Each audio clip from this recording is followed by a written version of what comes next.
I'm back with the last page of the Chapter 1 test review for Algebra 1A. This is starting with number 12. So Devin's opening a savings account with $50, and he's going to add $15 each month. And we want to write a recursive formula to represent the amount in Devin's account after n months. So, and I've made a big deal about this in class, but I'm going to make a big deal again. Look at this wording, okay? After n months. That means, like, for example, T5 should be the amount after 5 months. I pulled that number out of thin air, but just to kind of set an example there, right? That when I'm talking about these terms, that term number should represent after so many months. The reason I'm making a big deal about that is we need that information to think about T1, which we need to write a recursive formula, okay? If T5 is after 5 months, then T1 should represent after 1 month, okay? And I'm going to be super specific about saying it that way. I'm not going to say, the first month or anything like that. It's after 1 month, right? So even though I started my account with $50, that first month I'm going to add $15. So after the first month, I'm going to have 50 with an extra 15 in there. So my T1 is 65. And I would recommend when you're doing one of these problems to talk yourself through this just the way I did here. Okay? Focus on what is n supposed to represent and then really think about what T1 should represent. Okay? Because T1 here is not 50. It's 50 with the extra 15. The second part of the sequence isn't so hard to write. We always say the next term comes from taking the previous term. Remember, that notation is just every time you do a recursive formula, that's what it looks like. And then we're going to add $15 every month. Whoops. $15. See if I can clean that up a little bit. Yeah, close enough. Okay, you can tell it says 15, right? So there's my recursive formula. Okay? So then how much will be in his account after the 6th month? As of right now, because this is a recursive formula, the only thing we can do is list out our terms. Okay? So here's, let me get some other color. This is going to be T1, T2, T3, T4, T5, and T6. Okay? And so that first month we said we're going to have 65. And then we're going to add $15, so that would be 80.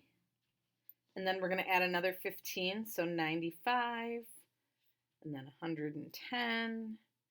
And then 125. And finally, in the 6th month, I would have $140. And so this right here is my answer to that question. And just to kind of clarify how this $50 would kind of fit in here, the $50 shows up back here, and that would be considered like our term 0. And we haven't really talked about the significance of term 0 yet, and we really don't use it when we're doing one of these, but eventually we're going to talk about how significant that something like that is, okay?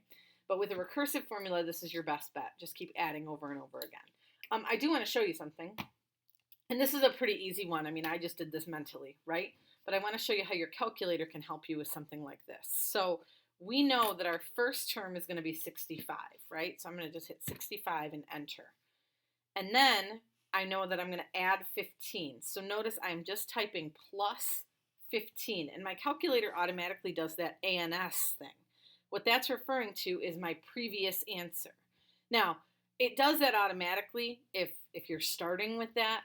If for some reason you needed to put it somewhere else in your equation, it does also show up down here on the negative sign. Okay, you can type it in that way. So I can hit answer plus 15, and then that gives me 80, which is my second term. But this is the beauty of this. All I'm doing now is hitting enter. I'm not retyping anything. I'm just hitting enter over and over again. And notice what it's doing is it's going to keep adding that $15. So I wrote this all out so you could see it and so that I had it on my answer key, but you could do all of that math right in your calculator. So you may want to practice that before the test. Okay, let's take a look at 13. Let's see, and our goal here is how many students attend CHS, okay? So I'm going to set up for myself that X represents the entire student body, all students at the high school. And I should also point out that this particular high school only goes grades 10 through 12, no freshmen. Okay? So when I go to start writing my equation, I have 2/5 of the students that are sophomores. So 2/5 of the students. Okay?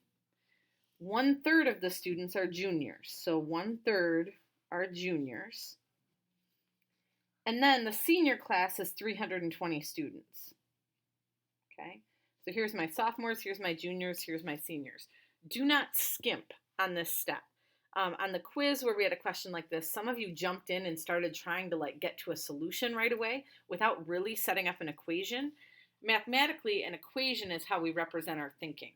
Okay? So it's important that you're taking the time to kind of lay these pieces out. Do you have to talk this much every time? Probably not. But you should at least set this up this way. So I know that I'm going to add all these students together, right? Sophomores, juniors, seniors. And then that should equal the total student body. So that should equal X. Okay. My favorite way to solve one of these is with clearing the fractions. So I'm going to take this entire equation and multiply by something that 5 and 3 both go into. So I'm going to choose 15. Okay. And what I'm doing here, and you can do this in your head too, but 15 times 2 divided by 5, okay, should give me 6. So that now gives me, let's see, 6x plus, and here I'm doing 15 times 1 and dividing by 3, so that's going to give me 5x. Don't forget that you also need to multiply the 320 by 15. So 320 times 15, to keep everything else balanced, is 4,800. And that x on the end also gets a 15. So we need to make sure when we're doing this that 15 is not just applying to the fractions, but it's applying to everything. That's how you keep it so that it's balanced and everything stays equivalent. Okay, so I'm just going to move up here. Combine the 6 and the 5, so now I have 11x plus 4,800 equals 15x. Subtract 11x from each side, so I get 4,800 equals 4x, and then divide by the 4 and I'll have 1,200. And that seems reasonable to me for an entire student body. Okay, that's it on that one. All right, one more, and this one should be easy. Sketch each of the following: a function and a non-function. Really what I'm worried about here is vertical line test. Okay, so when I draw something that's a function, it just has to pass the vertical line test. There's lots of things you could do, okay? But I'll just do something like, I don't know, like that, okay? That's going to pass the vertical line test if I were to draw vertical lines. Again, yours doesn't necessarily have to look just like that. A non-function, we want it to not pass the vertical line test. So, I don't know, something like that, okay? Because when I draw that vertical line in here, I'm hitting more than one point. That's what you want to make sure happens if you want it to not be a function, okay? So this is a function because it passes the vertical line test. This is not a function because it fails the vertical line test, okay? Okay, that's it. If you can master everything that we just talked about, you really should be good to go for your test, all right? We will see you for your test on Tuesday or Wednesday, depending which class you're in.